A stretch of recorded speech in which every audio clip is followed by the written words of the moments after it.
Friends நம்ம இப்போ வந்துட்டு டிஎன்பிசி ப்ரீவியஸ் இயர் கொஷின் பார்த்துக்கிட்டு இருக்கோம். இந்த வேல்யூ ஆஃப் 1 - 1/2 1 - 1/3 1 - 1/4 இன்ட்டு 1 எக்ஸெட்ரா 1 - 1/100 கேட்டிருக்காங்க. இதோட வேல்யூ கேட்டிருக்காங்க.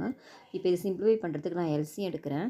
எல்சிஎம் எடுத்தால் என்ன ஆகும்? 1 × 2னா 2 - 1/2 வருங்களா இது. அப்புறம் இது பார்த்தீங்கன்னா 3 1 × 3 3 3 - 1 2/3 வரும். இதை எல்சிஎம் எடுத்திங்கன்னா 4 × 1 4 4 - 1 3/4 வரும். அதே மாதிரி எக்ஸெட்ரா போய்கிட்டே இருக்கும். லாஸ்ட் டேர்ம் பார்த்தீங்கன்னா 100 - 1 × 100 100 100 - 1 99/100ன்னு வரும். ஓகேவா? இப்போ நம்ம கேன்சல் பண்ணிகிட்டே இங்கே பாருங்கள், இந்த காமன் டேர்ம் இருக்குது, கேன்சல் பண்ணிக்கிறேன். இங்கே 2 2 கேன்சல் ஆகிடும், 3 3 கேன்சல் ஆகிடும்.